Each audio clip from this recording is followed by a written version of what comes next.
Assalamualaikum dan hai semua. Terima kasih sebab klik video ni. Hari ni, Ikin nak bawa korang ikut aktiviti saya seharian. Bukanlah video yang terlalu fancy, cuma saya harap korang boleh layan macam teman ikut berjalan sekali. Sejak ada keluarga, saya rasa masa memang bergerak laju. Kadang-kadang, kita sibuk dengan kerja rumah dan rutin harian sampai terlupa nak berehat sekejap. Jadi, bila ada peluang keluar macam ni, saya memang hargai setiap momen. Saya juga perasan, perjalanan sebenarnya sama seronok dengan destinasi. Dapat tengok pemandangan, berbual dalam kereta walaupun saya seorang dengan anak yang baru berusia tak sampai setahun. Nak berbual macam mana tu? Berbual macam ni. Ma, bapa. Sebab itu je yang dia boleh sebut. Dapat luangkan masa dengan orang yang tersayang, tu perkara yang buat hari lebih bermakna. Kalau korang jenis yang suka jalan-jalan atau cari pot makan baru, mesti faham perasaan tu. Ada rasa teruja nak tengok macam mana tempat yang kita nak pergi. Sepanjang perjalanan ni, cuaca pun sangat cantik. Langit biru, jalan pun tak terlalu sesak. Jadi, memang tenang. Kadang-kadang, momen macam ni yang buat kita rasa lebih bersyukur. Saya pun sebenarnya suka rakam video macam ni. Sebab bila tengok semula beberapa tahun akan datang, semua ni akan jadi kenangan yang sangat bernilai. Saya kalau memandu perlu lebih fokus. Sebab saya jenis orang yang cepat rasa mengantuk bila masuk dalam kereta. Siapa sama macam saya? Jadi macam mana kita nak lebih fokus dalam kereta supaya kita tak rasa mengantuk, dengar radio ataupun berzikir. Okey, akhirnya kita dah sampai di Yakinikokoro. Dah lama juga teringin nak cuba makan dekat sini sebab ramai yang kata sedap dan suasananya pun menarik. Jadi, jom tengok sendiri macam mana pengalaman dia. Selepas tengok menu, kami terus pilih beberapa hidangan yang nampak menarik. Presentation memang nampak menyelerakan. Bila daging dibakar, aroma dia memang buat rasa lagi lapar. Tak boleh makan terus, kita kena bakar dulu, kena masak dulu. Secara keseluruhannya, saya memang puas hati dengan pengalaman kali ni. Dari suasana restoran, layanan staf, hinggalah kepada rasa makanan. Itu adik perempuan saya. Dia teman saya, ikut sekali untuk rasakan pengalaman di restoran baru ni.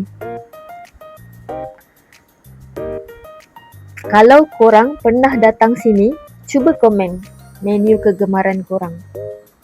Kalau belum pernah, mungkin boleh masukkan tempat ni dalam senarai untuk korang cuba nanti. Dengan suasana dia.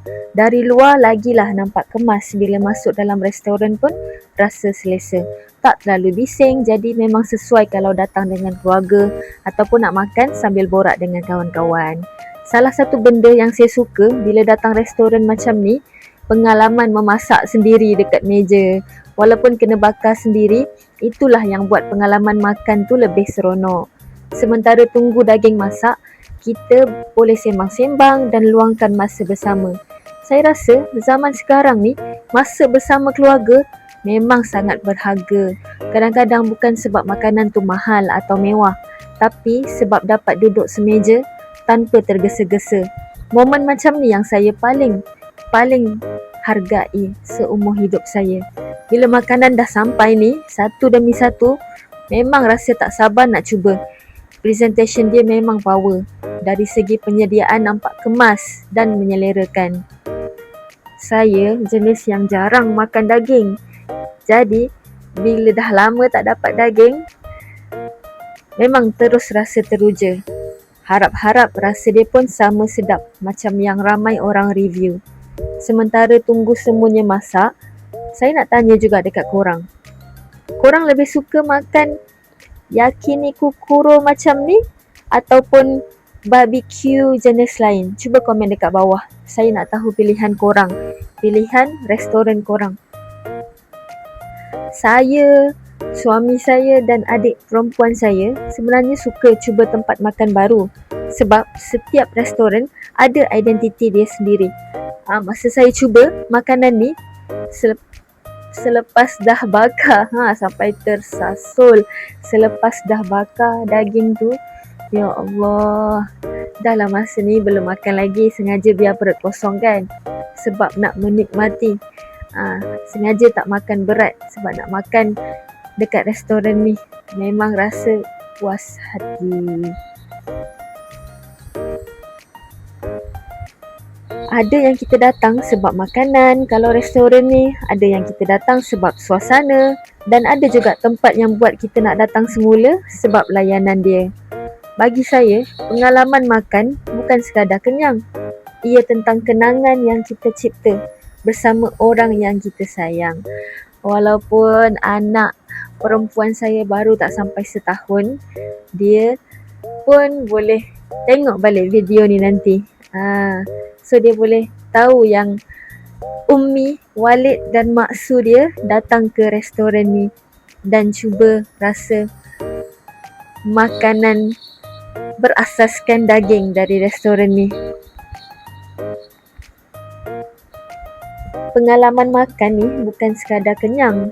Ia tentang kenangan yang kita cipta bersama orang yang kita sayang. Sebab tu, saya sejenis orang yang suka rakam video macam ni. Bila tengok balik beberapa tahun nanti, semua momen ni masih ada. Siapa sama macam saya? Boleh komen dekat bawah. Korang pun suka tak? Kalau pergi mana-mana, mesti nak rakam video. Mesti nak ambil gambar dan mesti nak ajak semua ahli keluarga ataupun kawan-kawan berkumpul sekali untuk bergambar atau masuk dalam video. Terima kasih tau semua sahabat, bestie yang tengok video Ikin sampai habis, sudi luangkan masa menonton video ni. Kalau korang enjoy vlog yang santai macam ni, jangan lupa tekan like, subscribe dan aktifkan loceng notifikasi supaya tak terlepas video saya yang seterusnya. Masa ni saya nak tunjuk betapa adik perempuan saya menikmati sebab dia pun sama macam saya dan suami pertama kali merasakan makanan di restoran yakiniku kuro. Dekat sebelah adik saya tu, dia bawa anak dia sekali. Tapi tak nampak dalam video sebab anak kepada adik perempuan saya ni baru berusia tak sampai lagi 6 bulan. Tapi dah merasa datang pengalaman mama dia makan dekat restoran ni. Saya dan adik perempuan saya makan dekat restoran yakiniku kuro. Terima kasih sayang. Tiba nak terima kasih dekat sini pula. Sorry gang, sorry. Saja kita nak give credit to my husband lah. Korang kalau ada juga YouTube, jangan lupa komen. Kita support each other. InsyaAllah saya pun akan subscribe korang punya YouTube. Kita support kita jaga kita. Kalau korang pernah datang restoran ni, cuba teka adik saya makan menu apa dan saya pula makan menu apa. Terima kasih tau korang. Jumpa lagi. Assalamualaikum.